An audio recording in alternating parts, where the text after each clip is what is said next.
आदाब। मैं हूं सफदर रिजवी। आप देख रहे हैं लाइव एक्सप्रेस चैनल। आपसे गुजारिश है कि इस चैनल को सब्सक्राइब करें, लाइक करें, शेयर करें और कमेंट करें। अब देखें एक अहम खबर। दिल्ली की शाहमर्दा करबला से मौलाना कल्बे जवाद को उखाड़ फेंकने के लिए उनका मुखालिफ अभी थका नहीं है। मुखालिफ गुट यानी वक्फ बोर्ड की तरफ से बनाई गई मैनेजिंग कमेटी ने बोर्ड के सीईओ के आदेश को अदालत में चुनौती दी है और अदालत से कहा है कि वक्फ एक्ट 1995 के मुताबिक सीईओ बोर्ड के फैसले को रद्द नहीं कर सकते। ऐसा लगता है कि इस लड़ाई के निपटारे के लिए हाई कोर्ट शाहमर्दा में प्रशासक नियुक्त कर सकता है। इससे मौलाना कल्बे जवाद के गुट के हाथ पैर फूल गए हैं और आंखों में आंसू आ गए हैं। शाहमर्दा करबला का इंतज़ाम देखने के लिए इस समय दोनों गुट पूरी मेहनत कर रहे हैं। मौजूदा समय में अंजुमन हैदरी, जिसके लाइफ पैटर्न मौलाना कल्बे जवाद हैं, उनके गुट का करबला पर कब्जा है। मुखालिफ गुट एक लंबे अरसे से अंजुमन हैदरी पर आरोप लगाता रहा है कि उसके सदस्य मनमानी कर रहे हैं और करबला के पैसे के साथ हेरा फेरी कर रहे हैं। मुखालिफ गुट ने इसके विरोध में कई बार दिल्ली वक्फ बोर्ड के कार्यालय पर धरना दिया और प्रदर्शन किया और अंजुमन हैदरी के खिलाफ कार्रवाई करने की मांग की। मुखालिफ गुट ने बोर्ड को जो शिकायतें दी हैं उसमें लिखा है कि अंजुमन हैदरी पर कुछ लोगों ने कब्जा कर रखा है और उस पर उनका हमेशा कब्जा बना रहे। इसके लिए उन्होंने उसके संविधान तक को मनमाने ढंग से बदल दिया है। पहले अंजुमन हैदरी के संविधान में लाइव पदाधिकारी नहीं थे, लेकिन अवैध रूप से मौलाना कल्बे जवाद को लाइव चीफ पैटर्न और बहादुर अब्बास को लाइव एडवाइज़र बनाया गया है।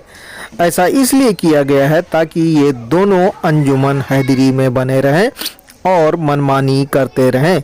इतना ही नहीं बल्कि इस बात पर भी विरोध जताया गया था कि अंजुमन हैदरी का निष्पक्ष चुनाव नहीं कराया जाता। सदस्यों की सदस्यता मनमाने ढंग से ख़त्म कर दी जाती है। इसके अलावा करबला की नर्सरी से होने वाली आमदनी में करोड़ों के घोटाले का आरोप लगाया गया है।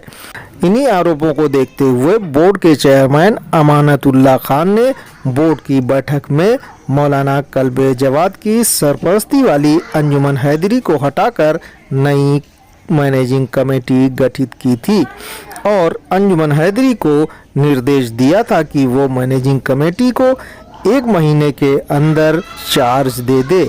ऐसा माना जा रहा था कि 25 फरवरी तक मैनेजिंग कमेटी चार्ज लेने की कार्रवाई करेगी। हालांकि चार्ज लेना आसान नहीं था क्योंकि मौलाना कल्बे जवाद का गुट किसी भी हालत में चार्ज देने के लिए तैयार नहीं था। ऐसा लग रहा था कि चार्ज लेने के लिए मारपीट या किसी दूसरी तरह की अप्रिय घटना घट सकती है, लेकिन मुखालिफ गुट इसे इसलिए आसान समझ रहा था क्योंकि उसके साथ जिस गांव के लोग जुड़े हुए हैं उस गांव के नाम से लोग खौफ खाते हैं। उस गांव का नाम बुलंदशहर का साकनी है। साकनी में बहुत सारे लोग चर्चित रहे हैं। मुखालिफ गुट की कमान भी साकनी के सरफराज हुसैन के हाथ में है। इसीलिए मौलाना कल्बे जवाद का गुट मुखालिफ गुट से डरा हुआ था। पहले समझौते की बातें की गईं, पर बात नहीं बनने पर नेताओं का सहारा लिया गया। नेताओं से बात करने का जिम्मा मौलाना कल्बे जवाद ने लिया और उसमें वे सफल रहे। अब सवाल ये उठता है कि क्या और कैसे हुआ। बताया जाता है कि मुखालिफ गुट ने जैसे ही चार्ज लेने के लिए अपने गुट को सक्रिय करना शुरू किया और करबला में अपने सदस्यों की मौजूदगी दर्ज करानी चाहिए, तो मौलाना जवाद गुट को ये अच्छा नहीं लगा। बताया जाता है कि जहां मुखालिफ गुट ने पुलिस और प्रशासन से सिटिंग की, इसी के नतीजे में बहादुर की बूढ़ी मां को पुलिस ने थाने में प्रताड़ित किया। इतना ही नहीं बल्कि अंजुमन हैदरी के पदाधिकारियों को भी थाने में बुलाया गया और पुलिस ने उन्हें डराया और धमकाया। पुलिस की सख्ती को देखकर बहादुर अब्बास दिल्ली से भागकर लखनऊ पहुंच गए और मौलाना कल्बे जवाद को खबर दी कि अब शाह मर्दा करबला उनके हाथ से निकल जाएगी।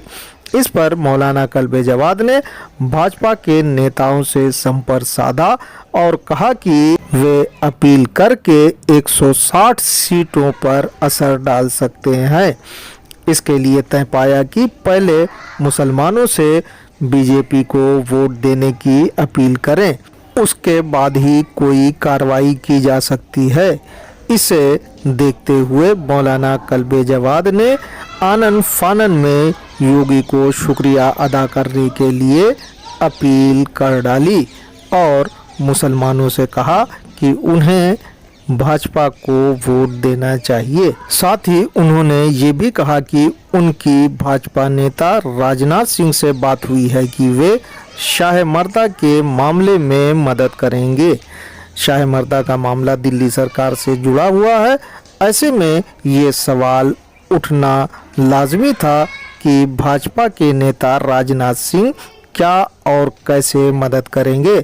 बताया जाता है कि राजनाथ सिंह के जरिए एलजी अनिल बैजल पर दबाव डाला गया और एलजी ने दिल्ली सरकार के मामले में दखल देकर बता दिया कि दिल्ली में मुख्यमंत्री या उनके सरकार के मंत्री की नहीं बल्कि उनकी चलती है। उन्होंने वक्फ बोर्ड के सीईओ के जरिए उस फैसले को रद्द करा दिया जिसे बोर्ड ने किया था। सीईओ के इसी फैसले को इस समय हाई कोर्ट में चुनौती दी गई है, जिस पर 24 फरवरी को अदालत ने वक्फ बोर्ड को नोटिस जारी किया है। अब 4 मार्च को इसकी सुनवाई होगी। वकीलों ने सीईओ की कार्रवाई को वक्फ एक्ट 1995 के खिलाफ बताया और स्टे की मांग की, लेकिन अंजुमन हैदरी के वकील ने इसका विरोध किया। अदालत ने इस लड़ाई को देखते हुए प्रशासक नियुक्त करने की बात कही। ऐसा हो सकता है कि 4 मार्च को अदालत प्रशासक नियुक्त कर दे। ऐसा करने पर मौलाना कल्बे जवाद की मनमानी पर रोक लग जाएगी और मुखालिफ गुट के पक्ष में माहौल बन जाएगा। बताया जाता है कि मुखालिफ गुट ने चुनाव आयोग को पत्र देकर कहा है कि सीईओ की कार्रवाई उत्तर प्रदेश के वोटरों को प्रभावित करने की मंशा से कराई गई है। इसीलिए मौलाना जवाद ने अपनी अपील में कहा था कि रक्षा मंत्री राजनाथ सिंह शाह मर्दा करबला में उनकी मदद करेंगे। इसलिए तमाम कड़ियों को जोड़कर देखा जाए और सीईओ के खिलाफ कार्रवाई की जाए। बहरहाल मौलाना कल्बे जवाद गुट और सरफराज गुट ने इसे मूंछ का सवाल बना लिया है। इसीलिए दोनों एक दूसरे के खिलाफ एक के बाद एक कार्रवाई कर रहे हैं।